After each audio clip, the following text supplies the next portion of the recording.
Welcome to Native Talk Arizona, presented by Native Health and KRDP 90.7 FM.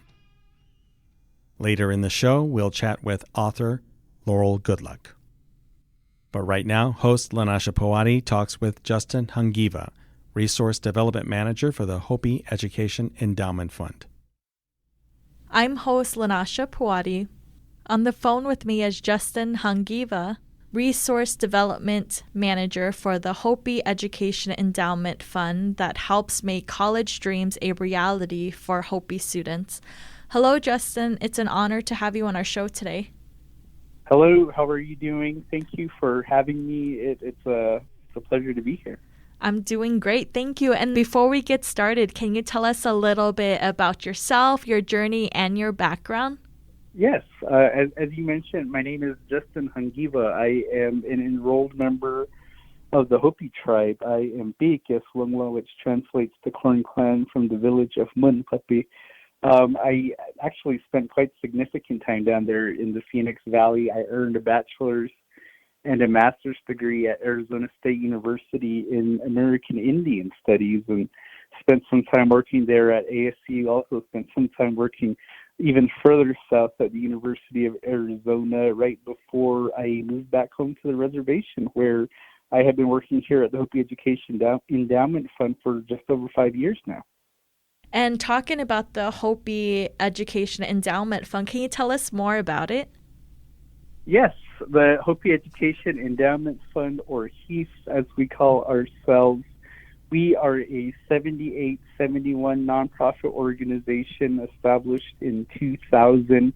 Our mission is to grow and protect a financial fund that is used primarily for educational purposes, and over time it's primarily been used for higher education scholarships for enrolled members of the Hopi tribe. And over time, we have awarded over $9 million in scholarship funding, which I think is great considering that we are one of the smaller tribes in the state of Arizona. And annually, we award just a little bit over $500,000 a year in scholarship funding. That equals up to about 120 scholarships. And so we award students through basically all year round, with the primary semesters being the fall and spring semester, including the summer and winter semesters. And so our students, they attend educational institutions, not only here in the state of Arizona, but all throughout the nation. And so, it's kind of interesting to see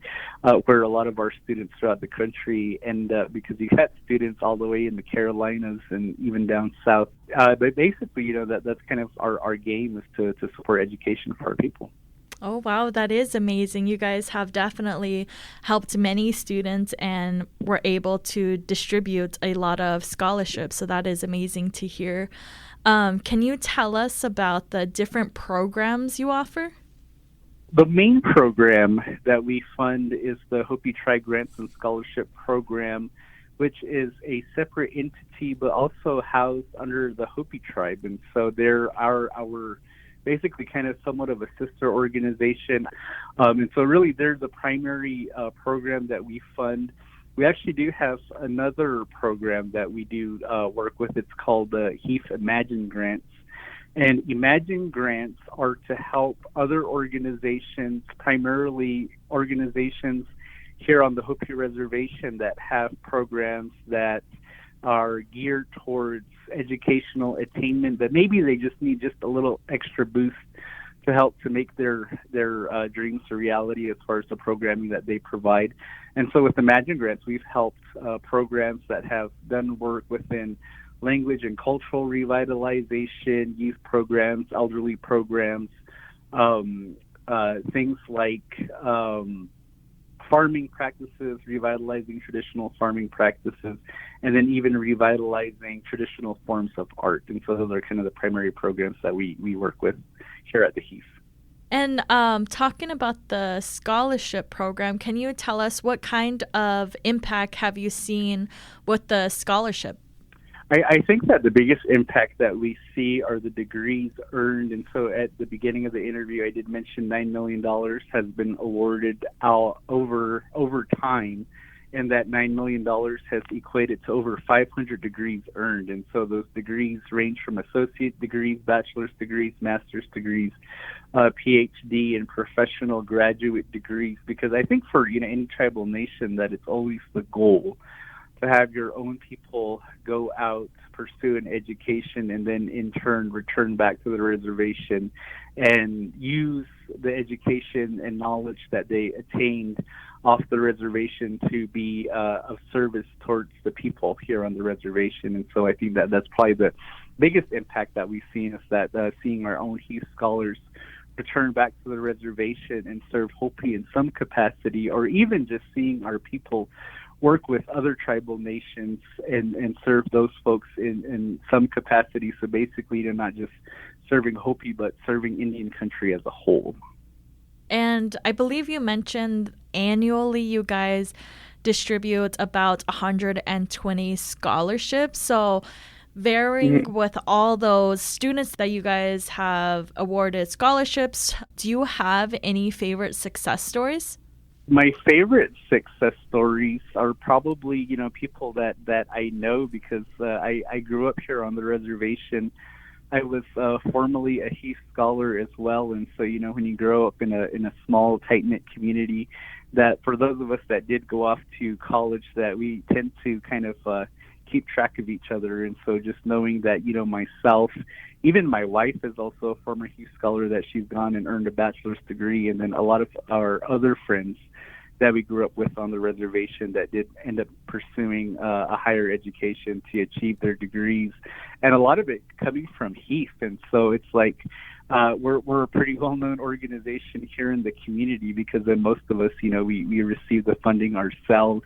Just thinking back in those college days, thinking about asking each other, did your check deposit, waiting for the scholarship monies to come in when you're living poor as a college student. And so I think that the fact that I lived that journey is probably one of my favorite success stories, not only just, my own story and my own trials and tribulations that I went through, but many of my friends and family that I witnessed going through that same process, and then being able to be successful at the very end, and a lot of it being thanks to the support that was received by the funding here from Heath. Oh, wow. That is amazing to have gone through the whole program as well and been rewarded the scholarship. And also, like you mentioned, seeing others in your community pursuing higher education with their scholarships and being successful. So that is truly amazing. Do you feel that Heath has definitely impacted the Hopi students to pursue a higher education, maybe that weren't even considering it, but since there is resources like the Hopi Education Endowment Fund, it kind of encourages them to pursue higher education?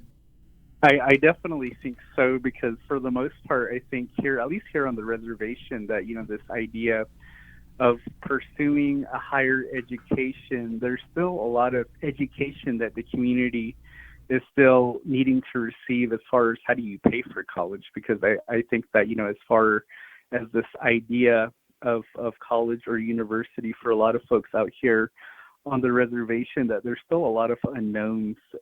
But unfortunately, one of the biggest knowns is that college is very expensive. And so I think that understanding that college is very expensive, that quickly becomes a deterrent for a lot of our people, and even just attempting to try to get in through the front door. But just knowing that there is a pot of funding that's available for Hopi students, I think that kind of encourages people to at least try to look into it a little bit more, and then, try to pursue that avenue. Because then, outside of Heath, that, a lot of our Hopi folks, that they do get awarded funding through the federal government, through Pell Grants. And so therefore that kind of helps to kind of build the possibilities. And then in addition to that, funding from us, funding from other places that also award Native American students, such as American Indian College Fund, Native Forward, Cobell Scholarship, places like that. I think that just understanding that Heath being the door for most people because we're right here in our community. People see us. People know a lot of us that work here that it's kind of like the first step. And then once you take that first step, then you take the steps 2, 3, and 4 and so forth. And, here at the Heath, we kind of recognize that the landscape of education is changing, especially in the face of some of the things that we've undergone as not only as Native people, but as a country. When you think about the global pandemic, COVID-19, that was kind of an area that forced us to kind of really rethink about how we support our students and really kind of think about what the needs that they had, because during the pandemic, as many folks out there understand, that college campuses closed. A lot of students were forced off of campus, and a lot of those students were living on campus within the dorms, but then they were forced to move home. But yet, classes were still continuing, but in an online format. And so not realizing that in 2020, or at least in the 2020s, that a lot of our students out there still don't own their own laptops. They still don't own their own tablets, that they're short in a lot of ways when it comes to this technological gap that we think about within this country. And so, as an educational organization, that we in turn created something called the Hopi Higher Education Emergency Fund, which fundraised for funds so that students could purchase those technological items that they needed to be fully prepared for online learning. And that went beyond just computers and laptops and tablets, that we were thinking about things like scanners and printers, because then, like a lot of our students that were living on campus, that they were primarily using university services for things like scanning and printing, and then being forced off campus, losing access to just, simple things like that. And then, many other array of technological items that we bought students, webcams, and things like that. And so that, in that way, I felt that we really do help to impact our students' education in a real positive way. Justin, do you have any upcoming events? We do. I'm very excited to announce that we got the Heath Silent Auction coming up on August 5th, which is an in-person event, but we also have an online auction that has actually started yesterday. And so that's something that's going on right now. Our art auction has been our signature event that we've hosted annually for quite some time. And I think that the art auction kind of really developed from this idea that as Hopis, we're rich with very talented artists. And so these very talented artists, in turn, they kind of recognize the beneficial work that we do. And then so in turn, they donate a lot of their beautiful artwork to us. And, that artwork ranges from wood carvings to jewelry pieces, textiles, basketry. And then because we accumulate so much of that stuff, it turns into an auction. This year, for the first time, the in-person portion will be at the Heard Museum on August 5th, and it'll run from 6 p.m. to 8 p.m. And as I mentioned before, that the auction is actually online, and so folks, they could go visit our auction site right now, which you can find on our website, or at least get access through our website, which is Hopi Education Fund. That's fundfund.org. And can you tell us where the funds will be used from the silent online auction? 100% of the proceeds from the auction will go towards our endowment, which in turn is what's used to create the scholarship opportunities. And so basically, it's used to create scholarship opportunities for students of the Hopi tribe. And we're very excited because at least for the online portion, for the in-person portion of the special event that we will, as I mentioned, it would be at the Heard Museum. And so attendees would have access to the museum itself, that will have cultural and contemporary entertainment, food and beverages, and an opportunity to see all of our beautiful pieces in person. And Justin, what is your favorite part of working at Heath, and why? I think my favorite part is just knowing that we're doing real meaningful work for our people Because then, like a lot of us, when we leave high school, that we have these big dreams of, I'm going to get in higher education, I'm going to learn something beneficial, and then I'm going to go back home and then apply it, and then do something for the community. And for me, that I've been able to actually live that dream, to go down to ASU and then get my degrees, develop a network there down in the Phoenix Valley, and then in turn, when I come out here to Hopi, and when we're hosting things like our silent auction or any other fundraising event, that I'm able to rope in friends that I met down there at ASU. And so, it's not necessarily me just reaching out to Hopis, trying to get them to help us, but it's friends from every walk of life that I've encountered, and then just being able to bring them in and to get them to support the very meaningful work that we do here. Because then it's Hopi being one of the few non-active gaming tribes in the state of Arizona, is that our funding and even the status of our economy, it doesn't really give a large platform for us to be able to provide these things educational wise. And so I think just knowing that our small little HEAF organization here that's doing big things, I think that that's one of the coolest things about working here. Oh yes, definitely. And I bet it is very rewarding as well. It is. It is. And finally, where can our listeners learn more about the Hopi Education Endowment Fund, your programs, and the upcoming silent auction? And how can they contact you if they have further questions? You can visit us at our website, which I mentioned is Hopi Education Fund. That's fundfund.org. And through there, you can get all the contact information for the scholarships. And then also, too, there is a big link right on our homepage for our silent auction. There's absolutely no way that you could miss it if you want to participate in the silent auction, or there are tabs that if you want to be able to get more information about the scholarships, and then our office information.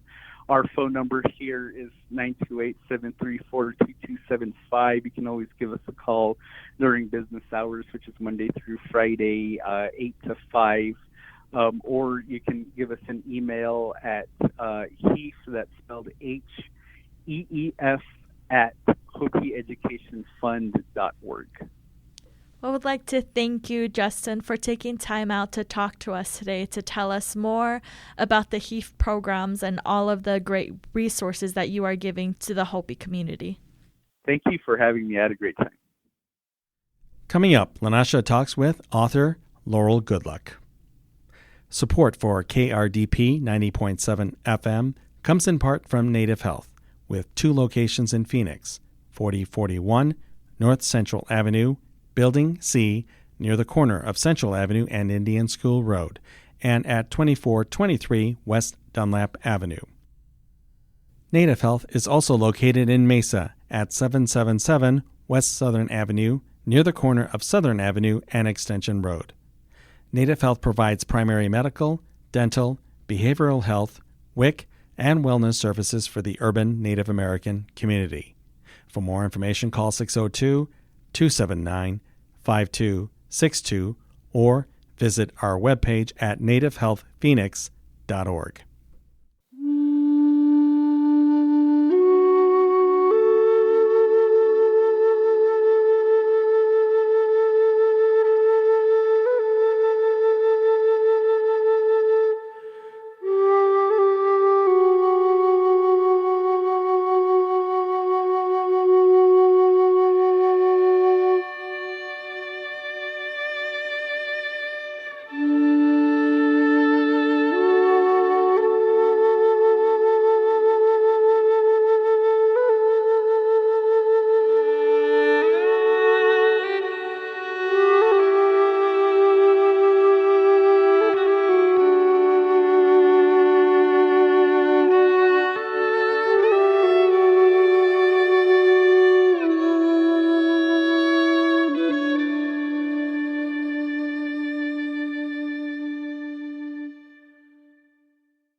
Welcome back to Native Talk Arizona, presented by Native Health and KRDP 90.7 FM. I'm host Lanasha Puwadi. On the phone with me is author Laurel Goodluck, who has written picture books with modern Native themes that reflect Native children's cultural experiences and everyday life. Hello, Laurel. It's an honor to have you on our show today. Hi there. I'm excited to be here today, too. Nice to meet you. And before we get started, can you tell us a little bit about yourself, your journey, and your background? Yes, I'm an author, and I live here in Albuquerque, New Mexico. Here I raised 2 children with my Dene husband. I'm Mandan and Hidatsa from the prairies in North Dakota, and Tsimshian from a rainforest in Alaska. And I actually grew up in an intertribal family in the community in California, in the San Francisco Bay Area. And going into kind of how you started writing your books, can you tell us how you got interested in writing children's books? Well, I never said I want to be an author. I want to write books as a kid. A lot of authors that are friends will have had this passion since they were kids, but I actually really was more interested in kind of social welfare. I got my master's in counseling and family studies from the University of New Mexico, and most of my career was in community advocacy, working for nonprofits. And I did some writing with curriculum development, running programs, but most of my work was with interacting with Native kiddos. And later in my career, I worked with my husband's medical practice, and towards the end of our practice, I was really craving more creativity in my work. So I think I was kind of open to doing something new. But like I said, when I grew up in California, I grew up with an intertribal family and community, and whenever we got together, we would, have aunties and uncles and friends and family and cousins, and we always gravitated towards the adults in the community just telling us stories about our ancestors and how resilient they were during these critical times in history and how they lived through that. So I always knew the importance of storytelling, not only just for the content of learning our history, but also how important resiliency was, that we kind of had that in our DNA and that we could be good citizens too. And so I still had that oral tradition of how important storytelling was. But it really wasn't until my own 2 boys grew up and they were developing their own careers, and they were doing that in storytelling. My oldest is a journalist and photojournalist, and my younger son is an actor in the film industry. And I got to observe them in action, see their careers blossom, see their important stories and hard work they were doing to create these stories, and all the joy that they found in their careers. So I decided that I wanted to do something more creative, and with their inspiration and having the background of oral storytelling, I just thought one day, well, maybe I could try writing some stories myself. And then I just gave myself kind of my own education program on how to do that. So I started teaching myself in 2018, and then really kind of lucky, because it usually takes a lot longer, 5 to 10 years to get a story out. By a couple years later, I had my first book acquired by a publishing company. And also with your diverse background in your family, I'm pretty sure everyone's culture kind of had an inspiration to writing your books as well. Oh, definitely. That definitely culture is huge in kind of my author advocacy. That I think that's really important, that we put that I put that in the forefront of all my books. Oh yeah, definitely. And talking about your books, can you let us know what books you have written? My first book was written and it's a picture book, and it's called Forever Cousins. And so writing picture books, you get this whole other art piece to a book, and you get all these beautiful illustrations. And the illustrator and partner in this book is Jonathan Nelson, and he did all the beautiful illustrations. And he's Dene from New Mexico. He actually lives in Colorado now. But this first book came out in 2022 in October, and it really is a sweet book based on my time growing up in the city and always being connected to home on the reservation up in North Dakota and also Alaska, and just really how close our cousins were. And so when cousins started to move away, it was sad, and it was kind of scary as a kid, thinking we're going to be apart now.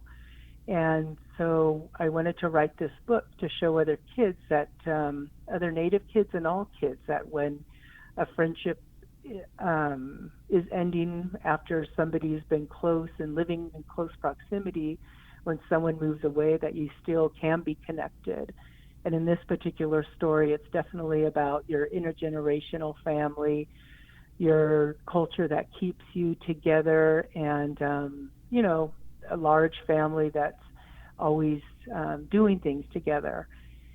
So, that's the first book that I wrote, and I do have 6 more books coming out, and a couple of more coming out this October. One is called Rock Your Mocks, and another is called She Persisted, and it's all about Deb Holland, and this is a chapter book. And then there's a few more titles too. Oh, wow. That is so exciting. And talking about your upcoming books, can you tell us a little bit about them, such as Rock Your Mocks? Sure. First, let me mention that the illustrator in this book is Madeline Goodnight, and she's a Chickasaw, from the Chickasaw Nation in Oklahoma, and her vibrant colors in this book are just so beautiful. And so our book is coming out in October this year, and really I wanted to write this book not only because of the beautiful Rock Your Mocks Day that we have every year now, because of a young woman named Jessica Jalen at Sea from Laguna Pueblo. She lives here in New Mexico. She came home one day from one of her ceremonies and was wearing her mocks, and she asked her family, why can't we wear these all the time? They're so comfortable, they're so beautiful. Then she began this social media expression where she got other people to rock their mocks. And because this book is like, I like to think of myself as an author advocate, I want to show Native kids that they can rely on their culture, their big Native families, their modern ways of life, drenched in our traditions of our past, but also going on to the future. I thought it would be a perfect book to highlight Rock Your Mocks. And so it's all about these kids across America feeling their pride and their culture and their identity and rocking their mocks. And you'll see the kids, and they're doing modern things, playing recess on skateboards, being with their grandmas, going to school, eating breakfast, but also wearing their culture on their feet. And so it's a real celebration for kids to see themselves. Oh, yes, definitely. And I'm pretty sure it also kind of boosts their confidence in their culture and heritage and just sharing it with others as well. Can you tell us, because I know we've talked about Rock Your Mocks, and I know another of your upcoming book is Too Much. Can you tell us more about Too Much? Yes, Too Much is really an ode to being in a big family. And all of us are, as Native people, most of us, I think, come from big intergenerational families, extended families, and we do a lot of things together, and sometimes that can feel overwhelming. I kind of thought of it as like you're in a whirlwind, or you're in a sea and you're crashing and swirling, or you're roaming together like buffalo in a big herd. So I wanted to convey that with these type of feelings that you might have in the simile. So it's a lot of similes through the book of this young boy named Russell who is in a play, and his family, he keeps wanting to rehearse and he keeps wanting to excited about his play and tell his family about it, but they're so busy and boisterous that sometimes they don't hear him. So this is a book about trying to get that attention from your family, also trying to be a little independent and feeling like your family can be too much. But at the end, a big Native family, Russell finds out that a big family is never too much. So I just thought it would be fun for kids to, other kids from big families and Native kids from big families, to see that we all go through that sometime, and to do it in a real fun way, and show this story of Russell, and hopefully all kids can relate to that. Oh, yes, definitely. That does sound like a really amazing book that a lot of kids and families could definitely connect with. Can you also tell us about your other book, She Persisted, Deb Haaland? What inspired you to write this book, especially about Deb Haaland? I live here in Albuquerque, New Mexico, and voted for Deb Haaland, was in her district, went to her party in Corrales, New Mexico when she announced that she was going to run. And when this opportunity came up to write her book, I first wanted to write a picture book about her. Then a friend of mine named Tracy Sorrell, who's this phenomenal children's author from the Cherokee Nation, asked if I wanted to write about Deb Haaland, because she had written for the series, and she had written about Wilma Mankiller. And so I just said yes right away. I didn't even have to blink. That Deb Haaland is such a phenomenal woman. She's was here living on and off in Laguna, living in Albuquerque, always stayed connected to her culture, had a lot of the viewpoints that I had. She was just a role model, and I just had to and wanted to write her book. Going back to the series of She Persisted, can you tell us more about it? When I started researching Deb, and I lived with researching her for about a year and a half, and her inspiration as a child, that she, even though she lived in so many spots as a military, as she calls herself, a military brat, lived all over the U.S., but how she stayed connected to her family was so inspiring. It reminded me of my own family, of even if you lived in the city or you didn't live on your nation, that one of her sayings is, you can be Indian anywhere. And the way that she did that is would go back home a lot. Her grandfather stayed connected with her, and her grandmother, they were very dear to her in her life. So even though she came from this military background where she learned that she had to live away from home, that didn't preclude her from being part of her culture. Well, there's one story I'd like to say. When she was young, when she would go back home to her reservation, back to Laguna Pueblo, she learned a lot about the land and how important water is by her grandmother living in a place where they didn't have electricity or they didn't have water, and she would go and haul the water back to the home, and many cousins would share that water in the bathtub. So they knew how precious water was. And she also helped her grandfather in his cornfields and his peach orchards, and just learned about the land in that way. And I think that we see now that she is a cabinet secretary, she's running the interior, she just echoes all of what we grew up with as Native people, what we were taught also. And so it wasn't always easy for Deb either. She had a lot of struggles when she got a little bit older, but that didn't deter her from doing anything. She just kept trying harder and working harder to make sure she made all these goals. So when you see Deb Haaland, you kind of can see yourself up there. You feel like you're represented and you feel like your voice is being heard. And that's what she means to me. Oh, yes, definitely. And it's also a big encouragement, especially to children and the youth, just to know that they can make it there one day as well. Yep, exactly.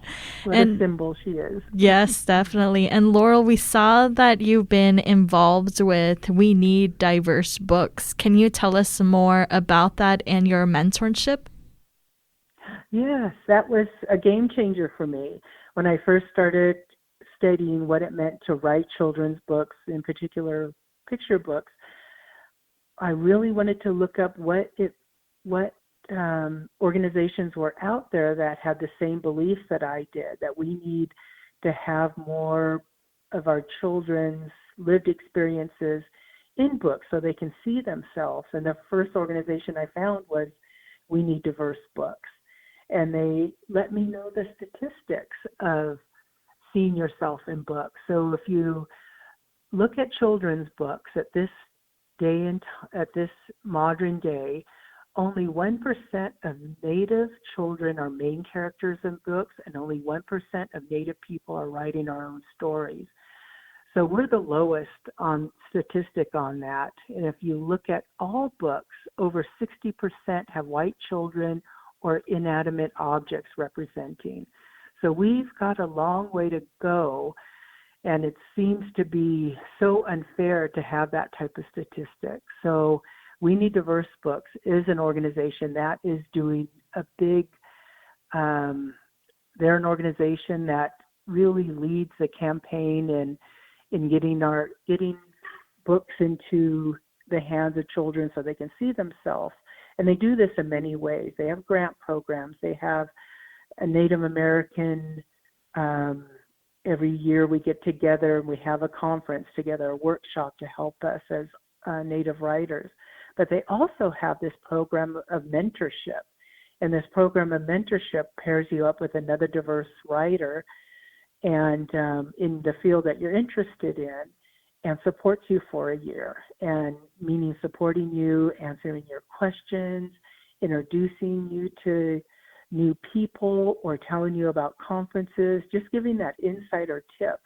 And I was paired with Tracy Sorrell, the Cherokee author who writes all these phenomenal picture books, but she's also writing a graphic novel called Mascot, and she does a lot of nonfiction too. So that was a deal changer for me, where it really was able to meet my Native community through her recommendations. And now we have this force of writers that we get together every month, sometimes twice a month online, and we support each other. We critique each other's work. And that's what it really takes. It takes that we can lean on each other's shoulders and we can help each other out, and just be very open with wanting to help each other out so kids can see themselves in books and in stories. Oh, yes, definitely does sound like it. It is a great platform with a lot of support and also a great resource, as you mentioned, just children seeing themselves in books. Because I know here at Native Health, we have had a lot of youth programs that we've had these past few years, and one of the biggest obstacle we always run into in the children's program is finding Indigenous children's books. So definitely, I know Indigenous books are always scarce, especially for children. Right. And we're trying to change that, and we need young people to be writers too. So we got to encourage them to tell their stories. Yes. And talking about encouraging others and kind of encouraging others to follow in those steps, building books, what are your future plans? What I'm working on now is I'll just keep writing as long as it brings all this enjoyment. And it still does, and it's still a lot of fun, and it's just like, how do you say it? When you're a writer, you got to come up with ideas, and you have to come up with a structure. So to me, it just feels really creative how to do that. But I am working on my second, I should say, nonfiction book about another phenomenal person from here in New Mexico. But I'm also working on another fiction picture book, and this one is kind of a tall tale one. So what I like to do is just to keep learning and try new things and keep challenging myself, but also passing it on. I'm very involved in what's called the Society of Children's Book Writers and Illustrators, and I'm the Equity Inclusion Lead. And as this volunteer, I'm always looking for other diverse writers in our state. I'm also looking to work with educators to let them know about the diverse books that we have, in particular Native books, and encouraging other Native writers. So I do some informal mentorship here within the state also. I really believe that there's just, a few writers for children at this time, and that we have to encourage these next generations or people that just want to do it now, want to get in on the creativity of it all. Oh, yes, definitely. And talking about that, can you tell us about the process of writing a book? Well, for me, for writing a book, there's kind of the person who writes novels. They got to sit down and, crank out hundreds of words a day, and they have goals for that. Writing picture books is a little different because what you're trying to do is tell your story in a way that you have the least amount of words. And in the industry right now, they like to see them around 500 to 800 words to tell a whole story, from one main character that should be a child, 3 inciting incidents, the child resolves the problem at the end, and do you want to make it a funny, humorous book? I spend a lot of time really looking for ideas and how do I flesh out those ideas. And what really helps me sometimes is writing poetry in the morning to see what my subconscious wants to say. A funny thing that really helps me a lot to flesh out ideas is riding my bike. I ride 10 to 20 miles almost every day, and I have to stop and write down an idea because it just kind of generates when I'm, very active.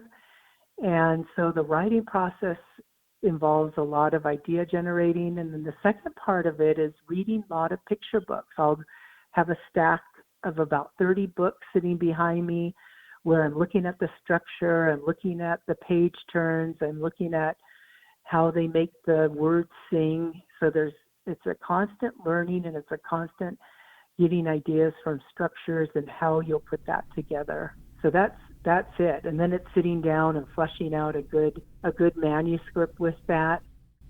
Thank you for sharing that, Laurel. And talking about the process of writing a book, can you tell us more about how you kind of collaborate with the artists who illustrate your books? Like, do you give them ideas on what to illustrate, or do they kind of come up with their own illustration based off of your story that you send them?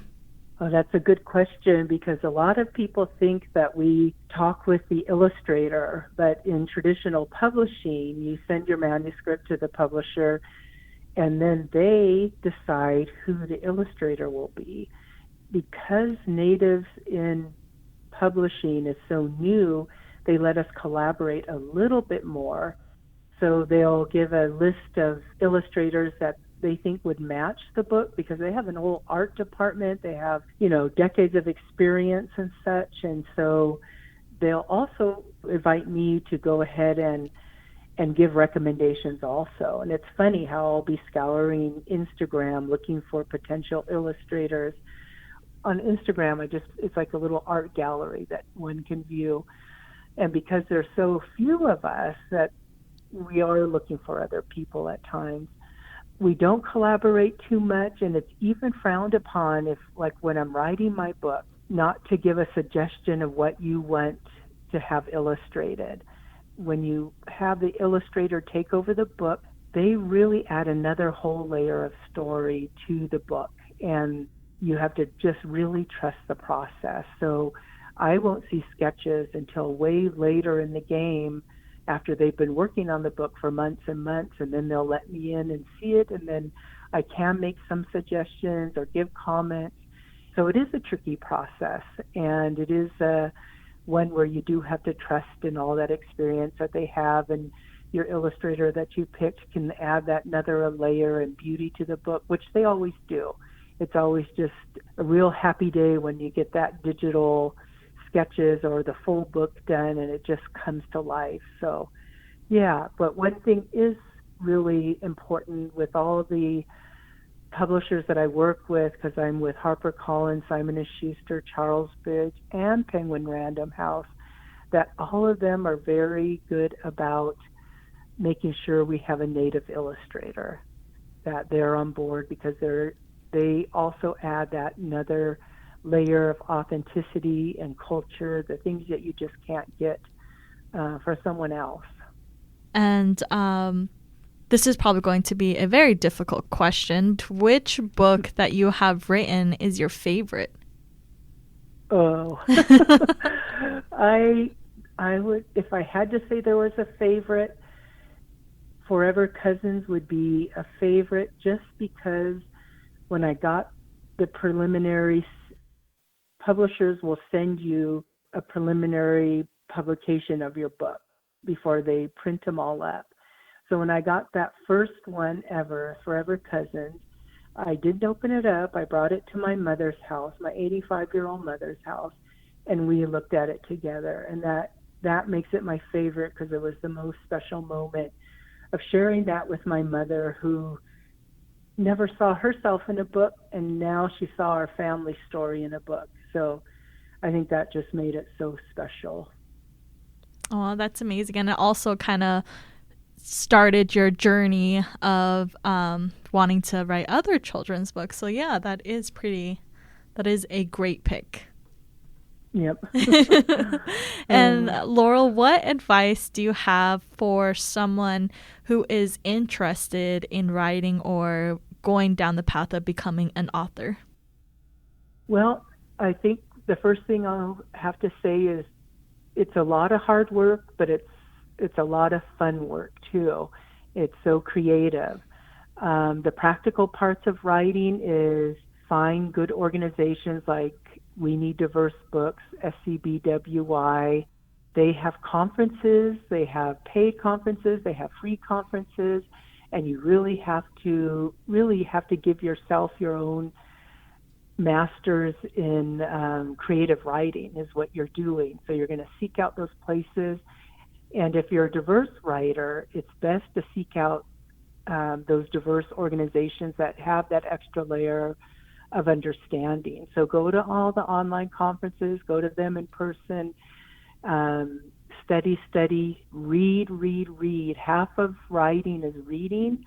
And then when you start to write your manuscripts, you feel like you've got a lot under your belt, a lot of things that you've taught yourself. Know that writing is only rewriting. You're constantly editing. It takes a long time to produce a book.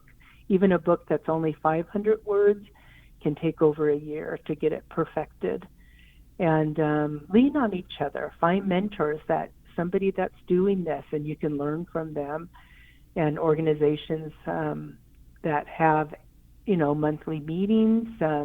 SCBWI is almost in every state, a regional chapter, and they're a great source.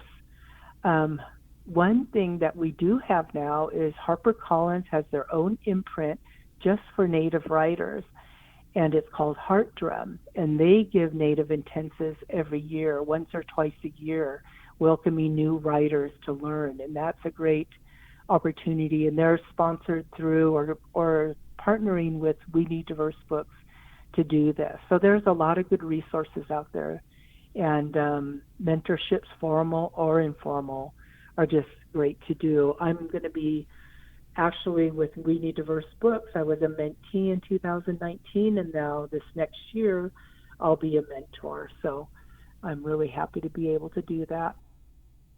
And finally, where can our listeners find more information about your books and upcoming books, and how can they contact you if they have further questions? Sure. I have a website. It's laurelgoodluck.com, and you can find me there. And I also have an Instagram page and just starting a new, I think it's called Threads. So going to be leaving Twitter and joining that, so you can also find me there. And I always post my new books that are coming out. And there's also, if you want to email me, there's a way to contact me on my website. I would like to thank you, Laurel, for taking time out to talk to us today, to tell us more about your amazing books, and also you're sharing your journey with us on how you got there and where you're going. Well, thank you so much. It really was a lot of fun talking with you today.